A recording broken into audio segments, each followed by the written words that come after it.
अस्सलाम वालेकुम matric physics students. सो आज जो हमारा टॉपिक है फ़िज़िक्स का वो चैप्टर नंबर 12 से है, dispersion of light through water droplets. The rainbow is one of the nature's most beautiful creation. We all know this कि रेनबो जो है वो इनक्रेडिबली प्रीटी नेचुरल फिनोमेना है जो कभी कभार हम लोगों को देखने को मिलता है। ठीक है, अगर बात करें when a rainbow appear it serve as an excellent demonstration of light dispersion and further evidence that visible light has a spectrum of wavelength each of which is associated with a distant colour. अच्छा, rainbow basically उसने हमें ये चीज़ show करी है कि light जो है वो डिफरेंट कलर्स में स्प्रेड आउट हो सकती है, और इस बात को भी प्रूव करा है कि जो रेगुलर लाइट है उसके अंदर बहुत सारे वेरियस कलर्स जो हैं वो मौजूद हैं। अगर बात करें रेगुलर लाइट की, तो रेगुलर लाइट से मुराद है वाइट लाइट। ठीक है, अब वाइट लाइट के अंदर डिफरेंट कलर्स मौजूद हैं, इस बात को प्रूव कौन करता है? रेनबो। क्योंकि अगर हमारे पास कोई वाइट लाइट है, अगर हम उस पर प्रिज्म लगाएंगे या किसी भी तरह प्रिज्म अटैच करते हैं तो उससे डिफरेंट वेवलेंथ्स जो हैं वो लाइट की निकलती हैं, और ये चीज़ प्रूव करती हैं कि वाइट लाइट के पास बहुत सारी वेवलेंथ्स हैं डिफरेंट कलर्स की। ठीक है, at an angle of approximately 40 degree above ground level, you must look into an area of atmosphere with suspended droplets of water or even a light mist in order to see a rainbow in the sky. अच्छा, जब हमें rainbow को spot करना होता है या हमें rainbow जो है वो देखनी होती है, तो we need to gaze at the sky at a specific angle. हमें जो है वो एक नज़रें अपनी जमानी पड़ती हैं स्काई की तरफ, और उसका जो स्पेसिफिक एंगल है अबाउट 40 डिग्री है। ठीक है, जब वहाँ पे कुछ टाइनी वाटर ड्रॉपलेट्स मौजूद हों स्काई के ऊपर और मिस्ट मौजूद हो, यानी कि धुंध मौजूद हो। सही है, जब एयर की धुंध मौजूद होती है या कुछ टाइनी वाटर ड्रॉपलेट्स जो है वो मौजूद होते हैं, तो हम जब स्काई की तरफ देखेंगे अप्रोक्सीमेटली 40 डिग्रीज़ पर, तो हमें रेनबो जो है वो स्पॉट आराम से कर सकते हैं हम।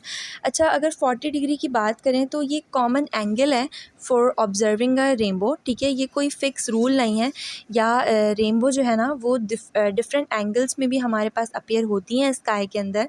लेकिन की क्या है कि सनलाइट और वाटर ड्रॉपलेट्स जो हैं वो एक तरह से इंटरेक्ट करते हैं एक वे में। ठीक है, जो कि क्या क्रिएट करते हैं, एक रेनबो क्रिएट करते हैं, जो कि बेसिकली क्या होती है, ब्यूटीफुल स्पेक्ट्रम होती है कुछ कलर्स का।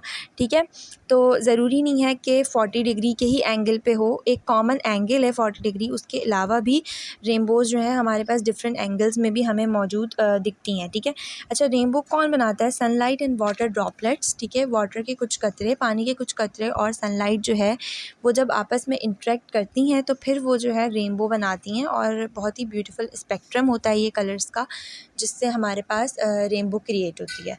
ठीक है, every droplet of water act as a tiny prism dispersing and reflecting light to your eye. अच्छा, ये जो वाटर के ड्रॉपलेट्स होते हैं, जो कतरे होते हैं, ये बिल्कुल किस तरह बिहेव करते हैं, कुछ स्मॉल प्रिज्म की तरह बिहेव करते हैं, और इन प्रिज्म की वजह से क्या होता है, लाइट जो है वो स्प्रेड आउट होती है और आपकी आँखों में बाउंस करती है। ठीक है, आपकी आँखों की तरफ बाउंस करती है, जिसकी वजह से हमें क्या होता है, रेनबो जो है वो दिखती है। When you look at the sky droplet emit wavelength of light associated with a colour. और फिर जब हम स्काई की तरफ देखते हैं तो ये जो ड्रॉपलेट्स होते हैं ये डिफरेंट कलर्स एमिट कराते हैं लाइट के। ठीक है, और इसी की वजह से हमें जो है वो रेनबो दिखती है। सही है, there are several ways sun rays can enter through a drop. The bending toward and away from the normal is a defining characteristic of each and every part. अच्छा, ये जो सनलाइट होती है ये क्या करती है, इन ड्रॉपलेट्स में जब इंटर होती है, यानी कि जब सूरज की रोशनी इन पानी के कतरों में इंटर होती है इन वेरियस वेज, बहुत सारे तरीक़ों से, तो फिर क्या होता है, ये बैंड करती है। सही है, जब ये बैंड करती है ना तो फिर ये एक प्रिज्म की तरह बिहेव करती है, और फिर हमें डिफरेंट कलर्स जो है वो देखने को मिलते हैं।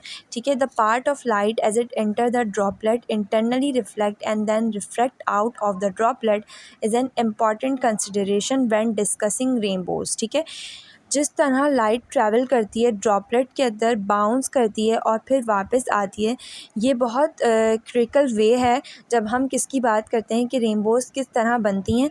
तो रेनबोज़ इसी तरह बनती हैं जब सूरज की रोशनी वाटर के ड्रॉपलेट्स के अंदर जाती है और बाउंस करती है, तो हमारी आँखें जब उन्हें देखती हैं तो फिर ये ड्रॉपलेट्स एक प्रिज्म की तरह बिहेव करते हैं और हमें एक रेनबो देखने को मिलती है। सही है, अच्छा, अब हमारा टॉपिक है स्पीड ऑफ इलेक्ट्रोमैग्नेटिक वेव्स। ठीक है। अच्छा, food in a microwave oven you use electromagnetic waves. अच्छा, माइक्रोवेव ओवन के अंदर जब हम कोई भी फूड जो है वो कुक कर रहे होते हैं या खाना गर्म कर रहे होते हैं, तो हम कौन सी वेव्स यूज़ कर रहे होते हैं? हम वेव्स यूज़ कर रहे होते हैं इलेक्ट्रोमैग्नेटिक वेव्स। अच्छा, ये जो वेव्स होती हैं are radiated out when charge particles oscillate. ये वेव्स क्या करती हैं? कुछ टाइनी चार्ज पार्टिकल्स क्रिएट कराती हैं, जो क्या करते हैं? मूव करते हैं बैक एंड फोर्थ। ये टाइनी चार्ज पार्टिकल्स कैसे मूव करते हैं? बैक एंड फोर्थ मूव करते हैं। For example, vibrating atoms in a hot glowing bulb filament emit infrared and visible light in the house. ठीक है। अब जैसे एक लाइट बल्ब के बारे में सोचो, जो हमारे रूम के अंदर या हाउस के अंदर कोई लाइट बल्ब लगा हुआ है। ठीक है। अब कुछ टाइनी पार्टिकल्स जो हैं इस लाइट बल्ब के अंदर क्या कर रहे हैं? वाइब्रेट कर रहे हैं। जब ये टाइनी पार्टिकल्स हमारे लाइट बल्ब के अंदर वाइब्रेट करेंगे, तो फिर ये क्या करेंगे? कुछ एक प्रोड्यूस करेंगे, एक लाइट प्रोड्यूस करेंगे, जो कि क्या करेंगे? हमारे होम या हमारे हाउस को क्या करेंगे? ब्राइटन अप करेंगे और रोशनी हो जाएगी। ठीक है। An oscillating electric current send out radio waves from a radio station. ठीक है। जब एक रेडियो स्टेशन जो है कोई म्यूज़िक या कोई टॉक शोज़ जो है वो सेंड कर रहे होते हैं, तो ये कैसे सेंड हो रही होती हैं? It does so by making electric current go back and fourth. ये कैसे हो रहा होता है? इलेक्ट्रिक करंट जो है वो बैक एंड फोर्थ जो है वो गो हो रहा होता है, जा रहा होता है, जिसकी वजह से क्या होता है? रेडियो स्टेशन म्यूज़िक और टॉक शोज़ जो है वो सेंड कराते हैं। ठीक है। The other type of EM radiation that make up the electromagnetic spectrum are microwaves, ultraviolet light, X-rays and gamma rays that radiate out from their respective sources। ठीक है। अगर हम वेव्स की बात करें तो वेव्स माइक्रोवेव्स, रेडियोस यहाँ पे हर जगह यूज़ होती हैं। ठीक है। कुछ अदर वेव्स भी होती हैं, जैसे अल्ट्रावायलेट लाइट, ठीक है, एक्स रेज़ और गामा रेज़। ये जो सारी रेज़ होती हैं ये कुछ डिफरेंट सोर्सेज से हमारे पास आ रही होती हैं। ठीक है। Electromagnetic waves are transverse waves. अच्छा, ये जो वेव्स हैं ये क्या करती हैं? मूव करती हैं, अप भी और डाउन भी, साइड टू साइड मूव करती हैं। सही है। और इस तरह नहीं, जैसे एक बॉल जो है वो बाउंस करती है, बिल्कुल इस तरह जैसे एक ओशियन के अंदर वेव्स क्रिएट हो रही होती हैं, बिल्कुल इसी तरह ये वेव्स जो है वो अप एंड डाउन और साइड टू साइड मूव्स करती हैं, और इसीलिए हम इलेक्ट्रोमैग्नेटिक वेव्स को ट्रांसवर्स वेव्स कहते हैं। ठीक है। It is electric and magnetic fields that are oscillating, not material. सही है। जब ये बैक एंड फोर्थ जो है मूव करती हैं, तो ये इलेक्ट्रिक और मैग्नेटिक होती हैं और फिज़िकल स्टफ़ नहीं होती वाटर और एयर की तरह। सही है। यानी कि ये कोई मटेरियल नहीं होती, जैसे वाटर और एयर की तरह कोई मटेरियल नहीं होती, बल्कि कुछ फील्ड्स होती हैं जैसे इलेक्ट्रिक और मैग्नेटिक फील्ड्स। ठीक है। तो they can travel through a vacuum और स्पेस, क्योंकि इनको नीड नहीं होती किसी फिज़िकल स्टफ़ की कि ये अपने साथ कैरी करें। ये जो वेव्स होती हैं ये कैसे किसी एम्प्टी स्पेस के अंदर मूव करती हैं, जैसे कोई वैक्यूम हो गया या कोई आउटर स्पेस हो गया। ठीक है। क्योंकि ज़ाहिर है फिज़िकल तो है नहीं, तो इनको फिज़िकल स्टफ़ की ज़रूरत नहीं है कि कैरी करें, बल्कि ये वेव्स हैं तो ये एम्प्टी स्पेस के अंदर भी मूव करती हैं, जैसे वैक्यूम हो गया या आउटर स्पेस हो गया, ऐसी जगहों पे। ठीक है।